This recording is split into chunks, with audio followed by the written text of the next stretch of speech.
안녕하십니까. 김바나바 형제입니다. 제가 집에 컴퓨터는 있는데 노트북이 없다 보니까 준비한 말씀을 이렇게 핸드폰으로 찍어서 준비를 저번에도 그렇고 이번에도 그렇게 했는데 어머니께서 그러시더라고요. 좀 잘 똑바로 서서 좀 말을 하라고. 작아서 글씨가 안 보여서 이렇게 그렇게 하는 건데 또 그렇게 보이실 수도 있겠다라는 생각이 들어서 미리 양해를 구하고 말씀을 드립니다. 최근 저의 짤막한 간증을 드리고 주어진 시간 동안 이렇게 말씀을 하도록 하겠습니다. 제가 아시다시피 이제 이승 자매님과 같은 회사를 다니고 어떻게 이직을 하게 되었습니다.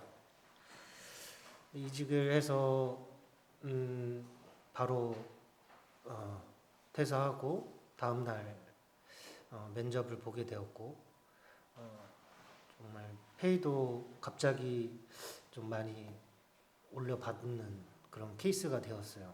그래서 주님께 감사가 되었고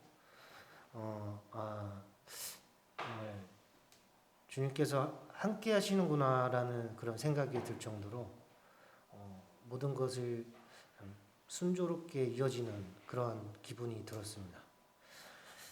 그래서 저는 조금의 여유 시간을 가지고 그 회사에 입사를 하게 되었는데 참 저의 생각과는 다르게 두 가지 문제가 있었어요.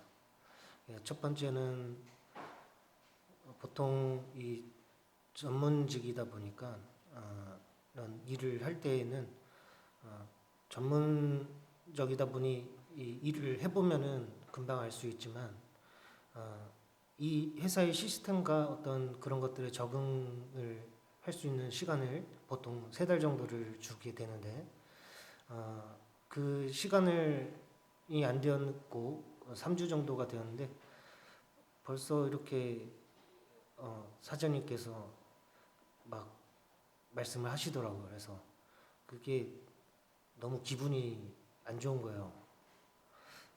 그래서 그게 첫 번째가 있었고 적응하는 시간을 줘야 되는데 안 준 점. 또 두 번째는 야근을 안 하는 대신에 조기 출근을 하는데 조기 출근을 안 해도 된다. 근데 자기가 알아서 해라. 그러다 보니까 조기 출근을 6시 반부터 원래 출근 시간이 8시 반인데 6시 반부터 2시간 일찍 와서 했는데 보통 같이 일하는 직원들이 6시부터 오는 거예요. 그러니까 저는 5시에 준비를 해서 6시까지 출근을 해야 되는 거죠. 그리고 준비를 하고 6시 반부터 일을 하는 게 아니라 6시부터 일을 해서 이렇게 하는 것을 보게 되면서 너무 힘든 거예요. 전에 회사는 어떤 일이 많으면 9시든 10시든 이렇게 철야를 하든 이렇게 했었는데 그거는 상관이 없었지만 아침에 일찍 일어나는 게 너무 힘이 드는 겁니다. 그래서 나가 이제 결국에는 제가 적응을 못해서 뭐 그런 식으로 해서 이제 나오게 되었는데 그러면서 지금까지 아직 구하고 있는 중입니다. 그럼 가운데 제가 나오기 전에 이번 달 사회자와 말씀 하시는 형제님들을 이렇게 보게 되었는데 그때는 문제가 어떤 생각이나 그런 것들이 없었는데 나오고 나서 보니까 이런 연약하고 어떤 그런 자를 사용하시려는 주님을 보게 되면서 어떤 더 유능하고 또 더 어떤 말씀을 잘 전하시는 형제님들이 계실 텐데 이런 자를 또 사용하시려는 주님을 보게 되면서 또 혼자만의 이런 개인적인 시간을 많이 가지게 되다 보니까 저라는 사람에 대해서 생각을 깊게 고민해보게 되고 또 그러면서 참 저는 다른 사람들과 좀 많이 다른 것 같다라는 생각이 들더라고요. 좋게 말하면 유별나다, 나쁘게 말하면 약간 도라이 같다라고 말씀을 드리고 싶은데 그 제가 도라이라는 걸 인정하고 싶은 사람은 없잖아요. 근데 그럴 수 있겠구나라는 생각이 들면서 이런 자를 사용하려는 주님. 그런데 또 그러면서 내가 지금 쉬고 있지만 어떤 일용할 양식을 주시고 또 지금까지도 살아 숨쉬고 또 먹고 있으며 마시고 있으며 건강한 게 있는 지금 이 순간도 감사해야 하는구나라는 것을 느끼게 되는 시간이 되는 것 같습니다.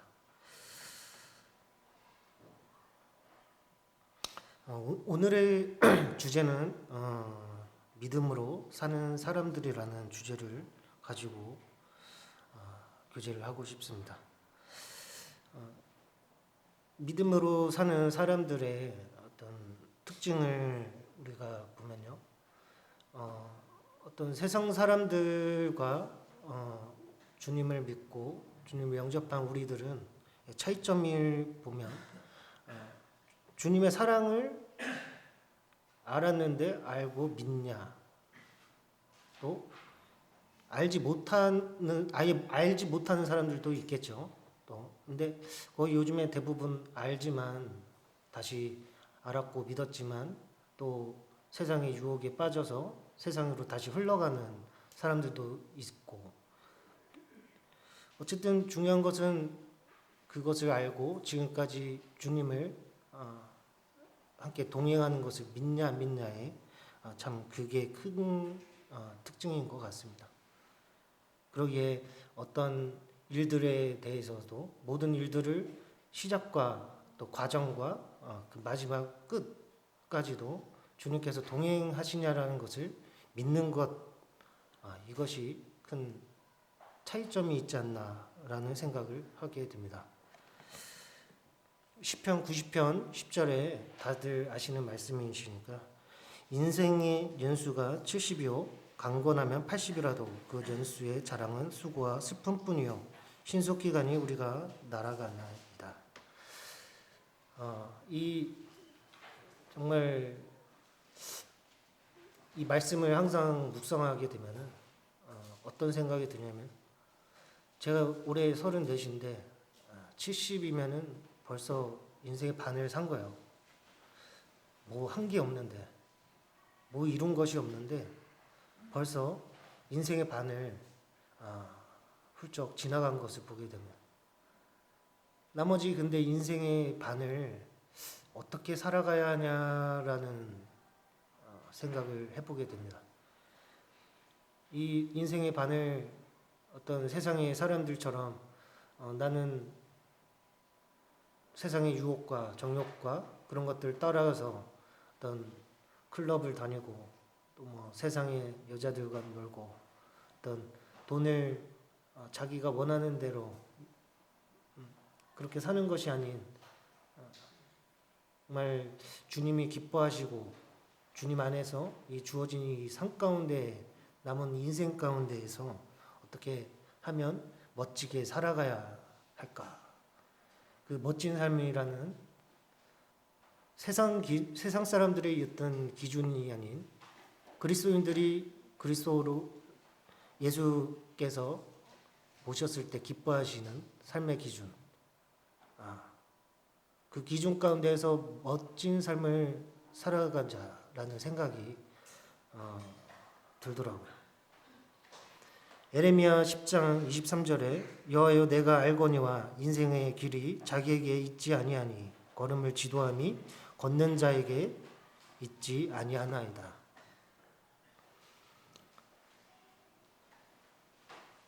이 말씀을 보면은 인생의 길은 자기에게 있지 않다는 것을 고백하고 있습니다. 이런 고백한 사람들의 특징들을 오늘 같이 히브리서 11장을 통해서 교제를 하고 싶습니다.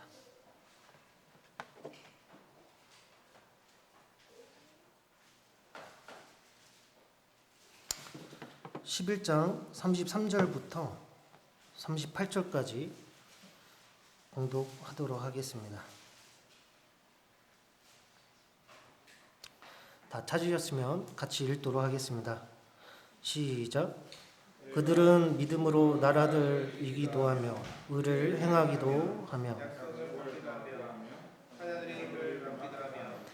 불의 세력을 멸하기도 하며 칼날을 피하기도 하며 연약한 가운데서 강하게 되기도 하며 전쟁에 용감하게 되어 이방 사람들의 진을 물리치기도 하며 여자들은 자기의 죽은 자들을 부활로 받아들이기도 하며 또 어떤 이들은 더 좋은 부활을 얻고자 하여 심한 고문을 받되 무차히 풀려나기를 원하지 아니하였으며 또 어떤 이들은 조롱과 채찍뿐 아니라 결박과 옥에 갇히는 시련도 받았으며 돌로 치는 것과 톱으로 켜는 것과 시험과 칼로 죽임을 당하고 양과 염소의 가죽을 입고 유리하여 궁핍과 환난과 학대를 받았으니 이런 사람은 세상이 감당하지 못하느니라. 네, 여기까지입니다. 믿는 사람들의 특징 중 하나는 세상이 이런 자들을 감당하지 못한다라고 말씀을 하고 있습니다. 이 위에 있는 읽었던 이 11장의 전체를 읽기에는 너무 또 읽다 보면은 또 저번처럼 제가 주어진 시간 안에 다 하지 못할 것 같아서 다 읽지 않고 이렇게 쪼개서 읽도록 하려고 합니다.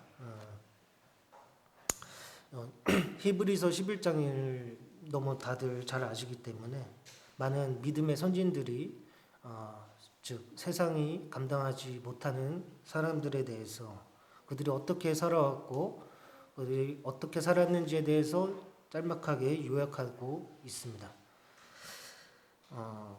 17장 19절을 보시면은 아브라함은 시험을 받을 때에 믿음으로 이삭을 드렸으니 그는 약속들을 받은 자로 돼 그 외아들을 드렸느니라. 그에게 이미 말씀하시기를 네 자손이라 칭할 자는 이삭으로 말미암으리라 하셨으니 네가 하나님이 능히 이삭을 죽은 자 가운데서 다시 살리실 줄로 생각한지라. 비유컨대 그를 죽은 자 가운데서 도로 받은 것이니라. 이 말씀을 이번에 준비하면서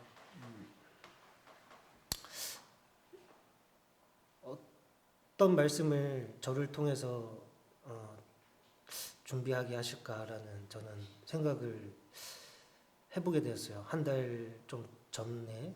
근데 이 말씀 시간표가 올라오면서 또 어떤 말씀을 준비하게끔 하실까라는 저는 기대가 좀 있었습니다. 내심적으로. 근데 또 이렇게 말씀을 준비하면서 느끼는 것은 이 11장에 나오는 믿음의 선진들처럼 또 그 외에 많은 선진들이 있는데 근데 과연 이러한 상황이 있을 때 처했을 때 나도 같은 믿음으로 할 수 있을까라는 제 개인적인 의구심이 들었어요. 준비하면서 대단하다라고만 느끼는 것이 아니라 어떤 우리도 정말로 이런 상황이 처했을 때 따라갈 수 있는 자여야 한다라는 것을 다시 한번 느끼게 됩니다. 이 히브리서 11장 17절 19절에 보면은 아브라함에 대해서 나오게 됩니다. 아브라함은 이 노년의 사라와 함께 이 아들 이삭을 주게 되었고 또 이삭을 주님께서 아브라함을 시험하셔서 이삭을 줄 수 있는지 참 노년에 얻은 이 귀한 아들을 너는 나에게 줄 수 있냐라고 시험을 하고 계십니다.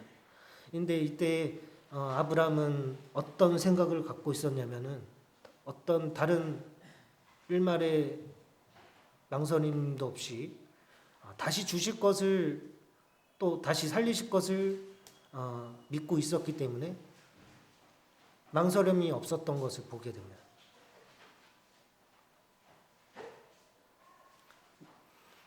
보통 세상 사람들 같은 경우에 또 이러한 일이 있으면은 어떤 생각을 할까요? 안 주려고 하겠죠. 예. 근데 그럼 과연 우리 성도님들과 저는 주님께서 노년에 이런 귀한 아들이나 딸을 주셨는데 다시 달라고 하면은 아브람과 같은 이런 생각을 할 수 있을까요? 이런 상황이 처했을 때. 근데 이 아브라함은 그런 일말에 어떤 망설임과 주저함 없이 그냥 바로 찌르려고 하는 그런 상황을 우리는 이 말씀들을 통해서 볼 수 있습니다. 23절, 25절에 믿음으로 모세가 났을 때에 그 부모가 아름다운 아이임을 보고 석 달 동안 숨겨 왕의 명령을 무서워하지 아니하였으며 믿음으로 모세는 장성하여 바로의 공주의 아들이라 칭함받기를 거절하고 도리어 하나님의 백성과 함께 고난받기를 잠시 죄악의 낙을 누리는 것보다 더 좋아하고 제가 얼마 전에 한벌 형제 가정을 과 함께 이제 교제를 하고자 안성에 다녀왔습니다. 다녀오면서 같이 이상훈 형제님과 교제를 하게 되는 시간을 가지게 되었는데 많은 이 말씀들 중에 유명한 선진들은 제가 잘 알지만 제가 많이 부족하고 연약한 탓에 요괴벳을 이렇게 잘 몰랐어요. 솔직히 얘기하면 이 요괴벳의 노래라고 혹시 바나바 형제 아냐? 그래서 제가 잘 모릅니다라고 했더니 이 요괴벳의 노래를 한번 들어보라고 하시더라고요. 모세 부모님이다, 어머니이시다. 라는 말씀을 하시면서 돌아오는 길에 요기벳의 노래를 검색하고 듣고 돌아오면서 운전을 하면서 이제 듣는데 너무 눈물이 나는 거예요. 운전을 해야 되는데 계속 눈물이 막 글썽이니까 잠시 이제 갓길에 세우고 잠깐 이제 마음을 추스린 다음에 다시 운전해서 돌아왔던 기억이 납니다. 믿음으로 모세가 났을 때 그 부모가 아름다운 아이임을 보고 석 달 동안 숨겨 왕의 명령을 무서워하지 아니하였습니다. 참 자신도 죽을 처할 위기에 있는데 이 자식을 너무 사랑하고 또 그러다 보니 이 석 달 동안 자기가 숨겼는데 이제 보내야 할 그런 상황이었고 그렇지만 이 기도를 하고 아마 주님께 그 요게벳의 노래처럼 믿음으로 주님께서 함께 동행하실 것을 믿고 또 그 앞으로의 삶을 믿음으로 역시 살아가길 바라는 그 요게벳의 마음에 그런 마음이지 않았을까라는 생각이 들게 되었습니다. 그러면서 이 23절을 보면서 요게벳의 노래를 다시 한번 또 듣고 그런 시간이 되었습니다. 그는 참 바로의 공주의 그렇게 해서 양 아들이 되었고 저와 비슷한 양 아들이 되었어요. 네, 이 모세는 참 세상의 모든 권세와 그런 것들을 자기의 어떤 수고나 그런 것 없이 자라나면서 모든 것들을 누리면서 살아갈 수 있는 그러한 자였지만 그런 것을 포기하고 그런 것을 원하지 않았고 오로지 그 후에 있을 그 삶을 위해서 하늘에 있는 하나님을 바라보면서 그 소망을 가지고 살아가는 모세를 보게 됩니다.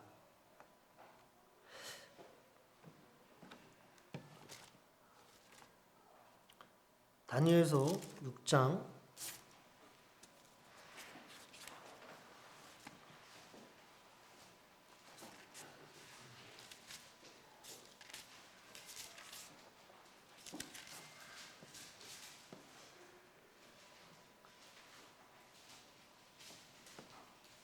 20절에서 23절 제가 읽도록 하겠습니다. 다니엘이 든 굴에 가까이 이르러서 슬피 소리질러 다니엘에게 묻되 살아 계시는 하나님의 종 다니엘아 네가 항상 섬기는 네 하나님이 사자들에게서 능히 너를 구원하셨느냐 하니라. 다니엘이 왕에게 아뢰되 왕이여 원하건대 왕은 만수무강하옵소서. 나의 하나님이 이미 그의 천사를 보내어 사자들의 입을 봉하셨으므로 사자들이 나를 상해하지 못하였사오니 이는 나의 무죄함이 그 앞에 명백함이오며 또 왕이여 나는 왕에게도 해를 끼치지 아니하였나이다 하니라.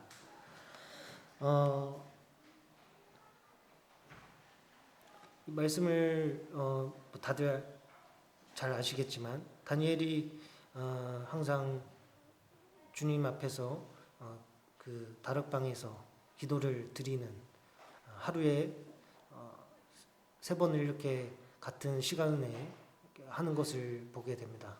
근데 그것을 알아채고 그 점을 이용해서 다른 신하들이 그를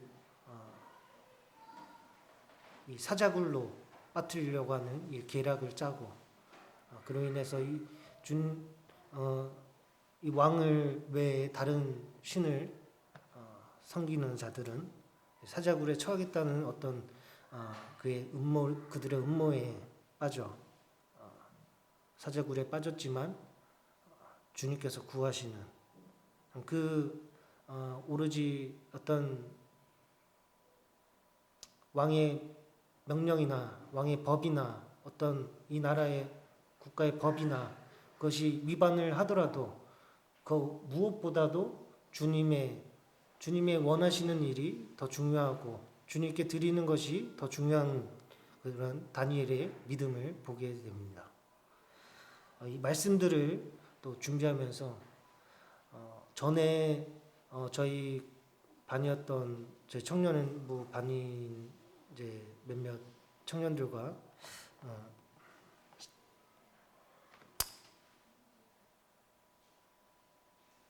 교제를 한 이제 그 내용이 있는데요.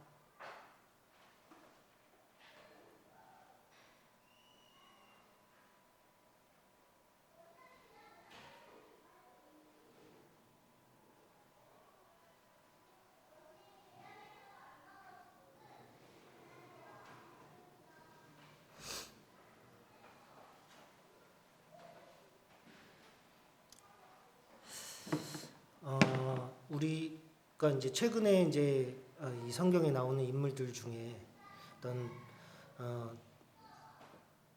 사도 바울이나 또 사도들 이 예수님의 제자들의 삶, 제자들은 어떻게 죽었을까 하는 그런 생각이 들더라고요. 그래서 이 연구를 한 건 아니지만 이렇게 한번 검색을 해보게 되었어요. 네, 보니까 이 요한 있죠, 사도 요한인 터키 지역 소아시아 에베소 지역에서 복음을 전하다가 로마 황제 토미티아누스에 의해 끓는 기름솥에 던져졌다가 기적적으로 살아남은 여생을 반모섬에 유배되어 요한계시록을 받아 기록하고 죽음을 맞이했다.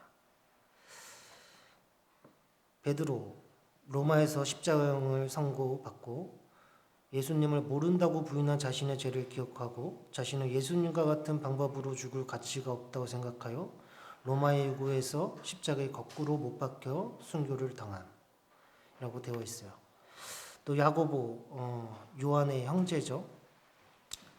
스데반이 돌에 맞아 순교한 후 12사도 중 최초로 헤롯에 의해 칼에 찔려 순교를 당한 안드레, 소아시아 스큐티아 그리스의 복음을 전파하다가 터키에서 붙들려 두 끝을 땅에 수직으로 박은 X자형 십자가에서 처형을 당한 다데오, 야고보의 아들 유다로 페르시아에서 전도하다가 십자가형으로 순교를 당한 빌립, 터키 소아시아의 헤리오폴리스에서 잡혀 채찍에 맞고 감옥에 갇혔다가 주 54년에 십자가형으로 순교를 당한 시몬, 복음을 전하다가 페르시아에서 톱에 몸이 두 동강이 나서 순교를 당한 바돌로메, 나다니엘이죠. 복음을 전하던 중 산채로 칼에 의해 전신이 살가죽이 벗겨지고 나중에는 십자가에 못 박혀 머리가 베어지는 등 갖은 혹형을 당하고 순교를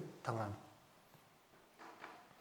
마태, 세리였던 마태는 주 60년경 에디오피아에 있는 도시 나바다에서 비늘창에 살해당하여서 순교를 당하였고요. 마띠아는 예루살렘에서 돌매질을 당하였으나 죽지 아니하여 후에 참수형을 당하였다. 야고보, 블레셋과 예굽에서 전도하다가 94세에 예굽에서 순교, 높은 성전탑에서 아래로 던져도 죽지 않아 나무 망치로 머리를 맞아 순교를 당하였다. 도마는 디두모라고 불리는 도마는 태국의 파피아와 인도에서 복음을 전하다가 이교도 제사장들을 경록해 하여 인도 코르만델에서 창으로 몸이 간통되어 순교를 당하였다.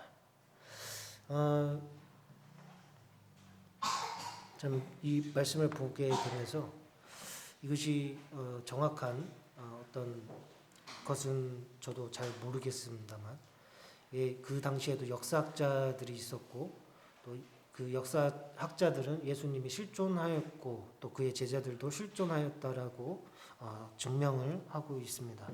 이 오늘 드리는 말씀들 중에 이 얘기를 하는 이유는 참 아까 히브리서 11장에 들었던 말씀들처럼 정말 세상이 감당하지 못하는 자들임을 우리는 이 것을 보면서 알 수가 있습니다.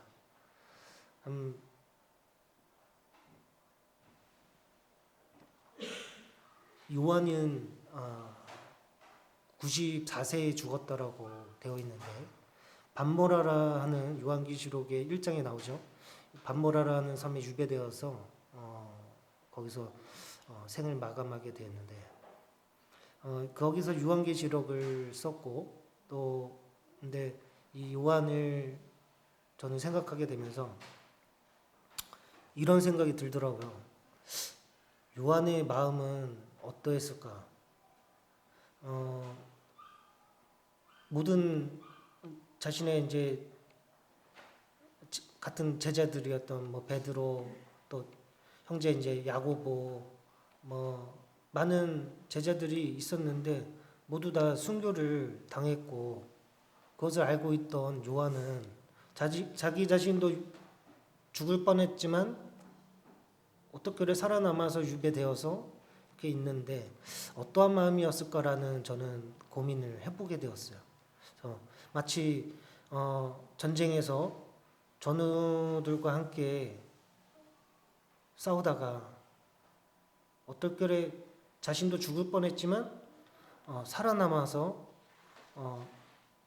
좀 있는 아마 좀 외톨이 같은 어떤 외로운 그런지 않았을까라는 저는 생각을 처음에 하게 되었어요. 그러다가 이 말씀들을 준비하면서 다시 생각을 해보니까 오히려 주님께서 동행하시고 또 주님과 함께 같이 이 전우들이었던 이 제자들이 이 요한을 바라보면서 내가 떳떳해야 되지 않았을까? 그들이 보고 있을 텐데 내가 떳떳해야지 않겠냐? 남은 이 생 가운데에서, 주어진 이 상 가운데에서 언제 죽을지 모르지만 떳떳해야 되지 않을까라는 생각을 하게 되었어요. 이 요한은 이 공부를 하다 보니까 제일 막내였다고 합니다. 제자들 중에. 근데 그래서 이 예수님께서 많이 사용하시고 아꼈던 제자라고 얘기를 해요. 참 그러면서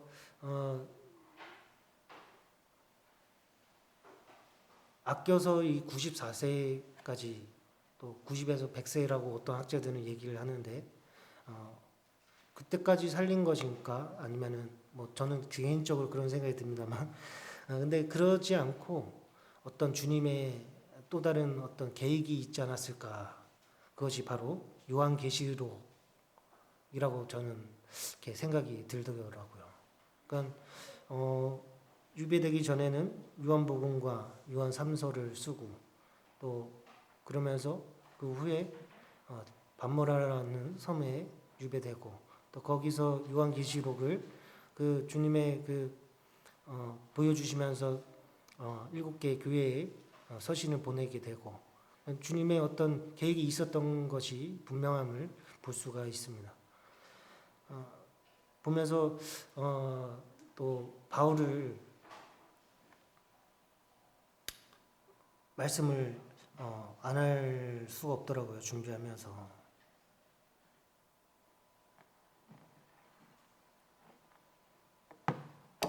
바울의 이름은 낮은 자라라는 뜻입니다.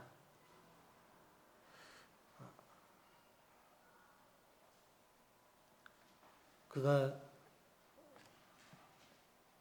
참 많은 분들이 이 학자들이 봤을 때 다르게 좀 해석을 하는 경우가 있는데 이것은 중요하지 않고 이름에 대해서 뭐 얘기하려고 하는 것은 아닙니다. 근데 빌립보서 3장 14절 바울이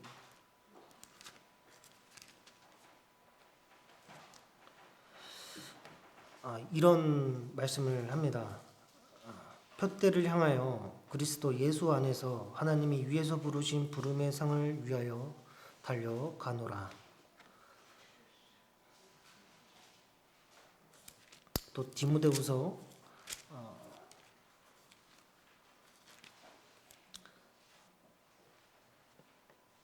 4장 6절부터 전제와 같이 내가 벌써 부어지고 나의 떠날 시각이 가까웠도다. 나는 선한 싸움을 싸우고 나의 달려갈 길을 마치고 믿음을 지켰으니 이제 후로는 나를 위하여 의의 면류관이 예비되었으므로 주곧 의로우신 재판장이 그 날에 내게 주실 것이며 내게만 아니라 주의 나타나심을 사모하는 모든 자에게도니라.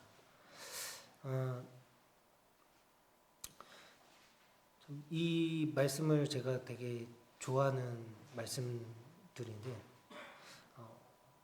표대를 향하여서 자신의 주어진 상을 받기 위해 달려가는 이 바울.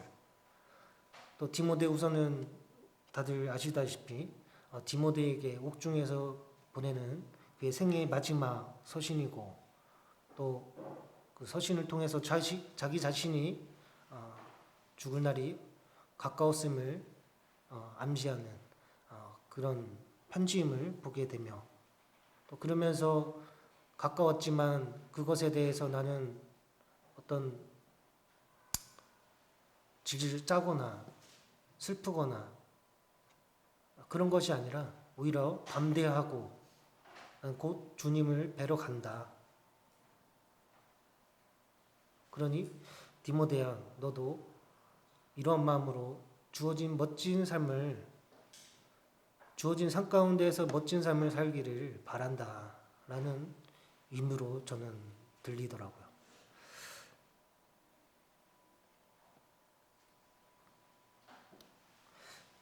이 바울을 공부하게 되면서 바울이 왜 로마에 잡혔는지를 역사에 그런 역사가 있다고 하더라고요.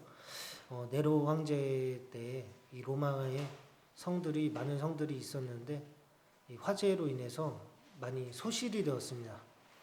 근데 이 소실이 되었고 이 성들이 이제 많은 피해가 있고 그러니까 원래 네로가 이제 어떤 큰 궁전을 짓고 싶었나 봐요. 근데 이게 화재가 되면서 많은 화재가 된 지역들이 이제 헐값이 되는 거죠. 땅값이. 그래서 이거를 헐값에 자기가 이제 사들였나 봐요. 근데 그로 인해서 어떻게 민심이 좀 안 좋아지게 되는. 그러니까 왕은 권력과 어떤 큰 부와 이런 것이 있는데 이 화재로 인해서 많은 이득을 더 얻었고 그로 인해서 그렇지만 이제 민심들은 화재가 나서 이제 마치 살 것도 없어지고 또 원래 좀 힘든데 더 힘들어지고 막 그런 상황이었나 봐요. 그러다 보니까 이 민심을 달래기 위해서 이 네로 황제가 선택한 것이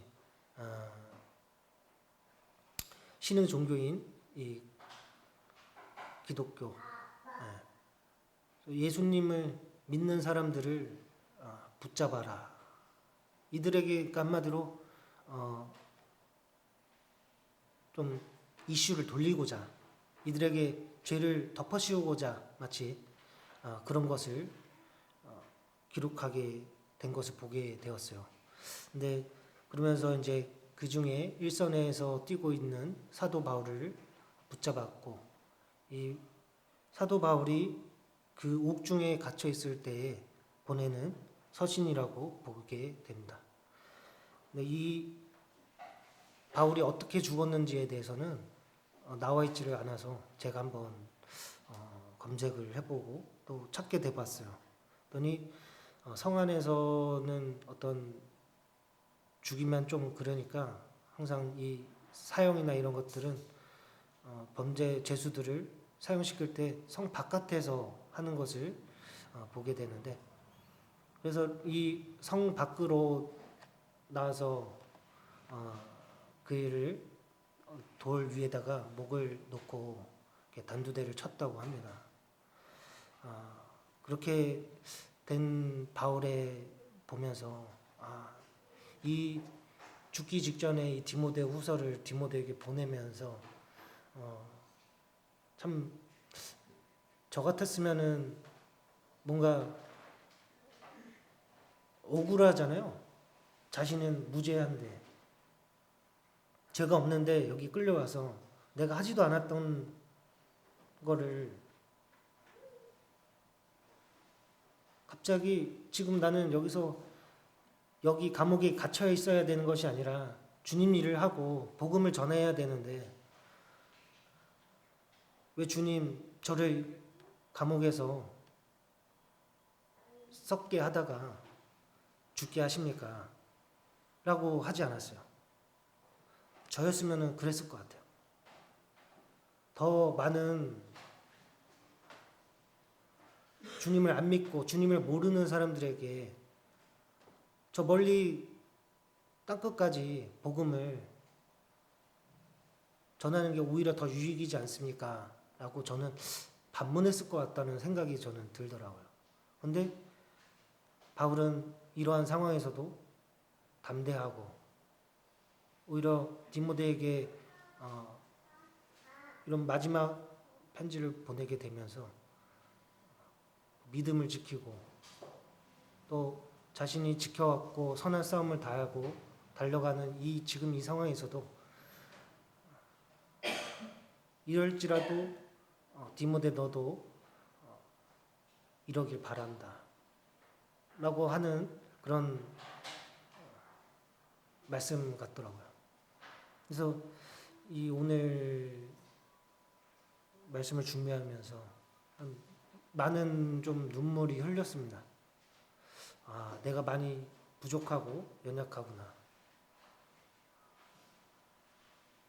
이런 어렵고 정말 스마트폰도 없고 어떤 차도 없고 전기도 없고 그런 시대에 살았을 텐데 어렵고 어려운 환경이었고 더 어려웠을 환경에서도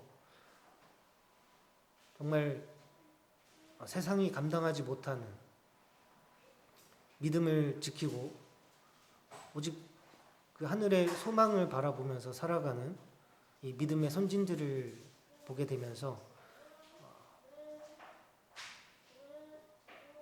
제가 많이 연약하다라는 것을 계속 느끼게 되고 또 이 부족한 저를 통해서 오늘 이 시간 속에 성도님께 제가 이 준비하는 것을 또 하게 하신 주님께 또 감사가 되고 그런 시간이었습니다. 이것으로 말씀을 마치면서 주어진 시간이 언제인지 모르지만 그 시간 안에 정말 나중에 주님 앞에 섰을 때 또 기쁘게 볼 수 있는 어떤 그런 우리 안산동북교회 성도님들이 되길 간절히 바랍니다.